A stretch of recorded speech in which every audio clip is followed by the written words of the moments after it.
Hi, welcome back to Wallflowers.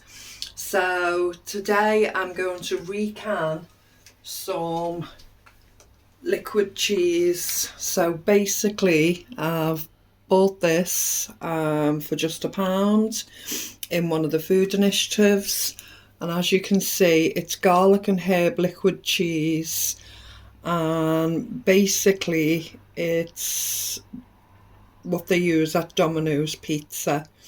So not too different than nacho cheese. It's paler and it's garlic and herb.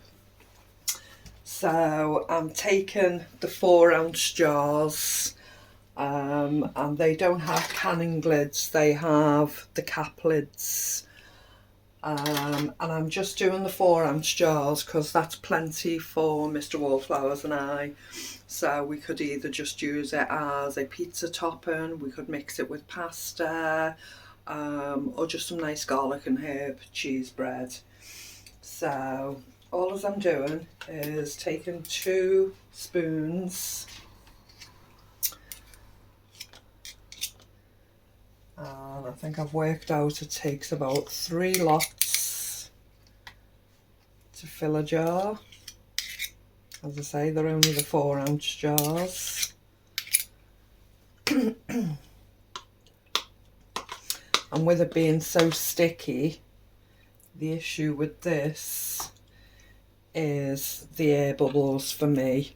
So what I'm going to do is I'm literally going to fill all the jars, and then I shall play with it and push down and debubble to get rid of the air bubbles. So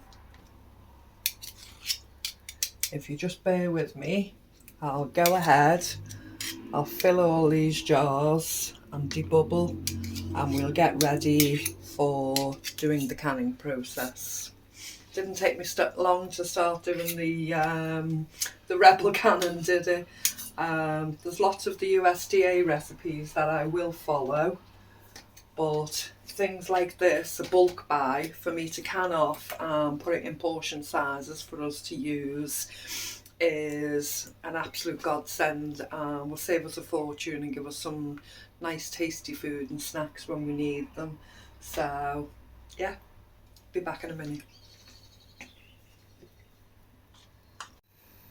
So I've just spent quite a while debubbling them. Now, I heard a theory not too long ago that people don't have to debubble liquids. Now, this is a cream cheese rather than a liquid. I know it states on the tub that it's a liquid. So I did take the extra time to debubble it. So it must have took me a good 10-15 minutes to debubble them all. Filling the jars was ever so easy, but debubbling took me quite a while, especially with it being so sticky, with it being like a cream cheese. So just making sure I absolutely clean each rim and around the jar edge so the lid takes perfectly. Should be, once it's heated up, it should all melt. Yeah. Go into a liquid anyway.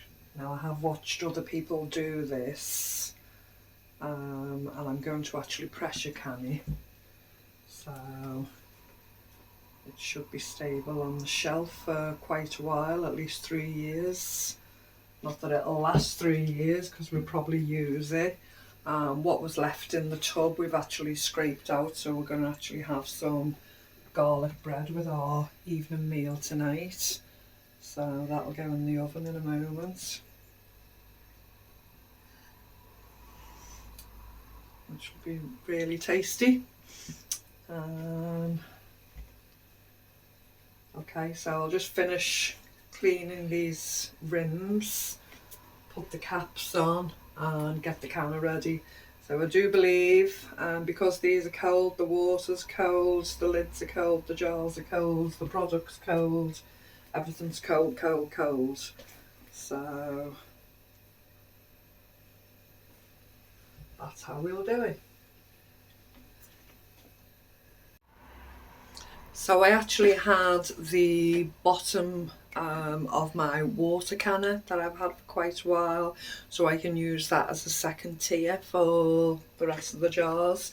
So I've managed to fit 13 of these small 4-ounce jars on the bottom layer and 7 on the top. So I've put the recommended amount of water in and just a couple of glugs of the vinegar, and we're set to go. So on with the canner, let's find the V.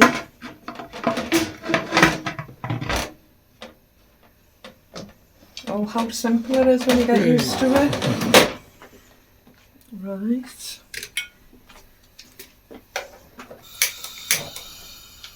Lighty. And then obviously we'll wait for the 10 minutes of steam. Once the steam starts coming out, and we're going to do 10 pounds of pressure for 35 to 45 minutes. So it'll probably be 40 minutes. We'll probably go middle for diddle. So at this point now I'm just waiting for it to heat up and allow it to steam for 10 minutes. Okay, so I've done it for 40 minutes on 11 to 12 pressure, and I've allowed it to cool down for just over half an hour, and as you can see it's still steaming hot.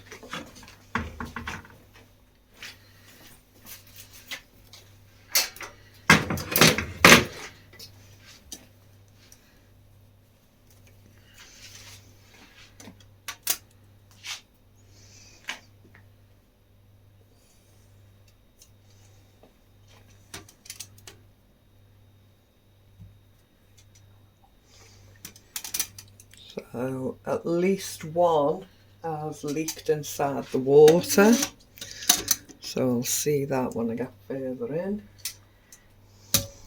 Siphoned, or I don't know if I may have not put a top firm enough on one of them, and whether there's a loose top or not. As I say, these are caps, so not lids and rings.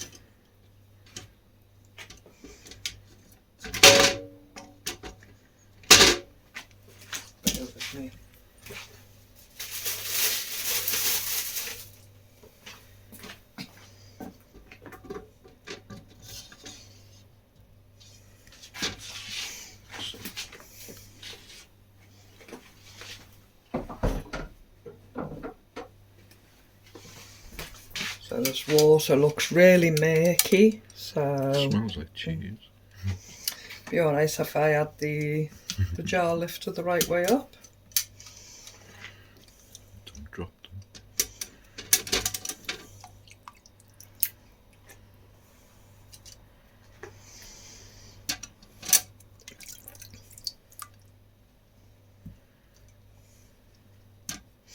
I suppose I shouldn't be shaking them really, should I?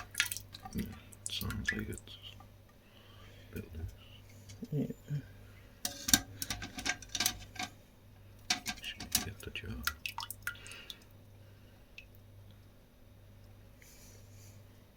We've heard a couple pop, haven't we, already? Yeah, we have heard a couple pop, but the cheese doesn't look great to me. It looks bitty in the jars, so I'm not That's sure 'cause it's how melted, that's yeah. gone. But we'll see when it cools It down. firms up again.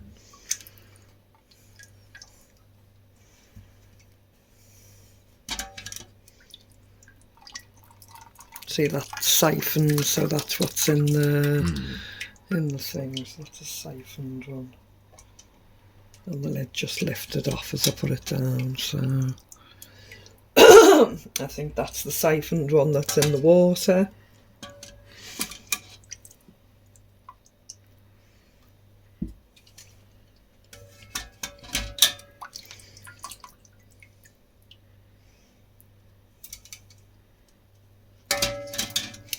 So out of the 20 so far, I think I have 19.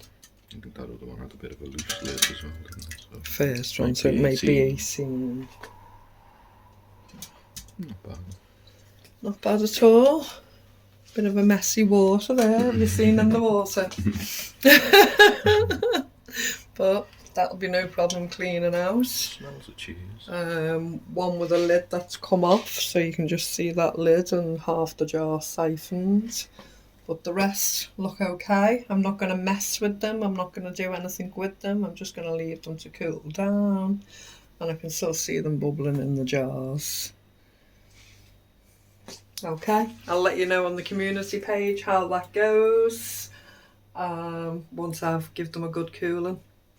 Okay, thanks for joining me for our Rebel Cannon experimentation with the cream cheese, and I hope to speak to you soon. Bye bye.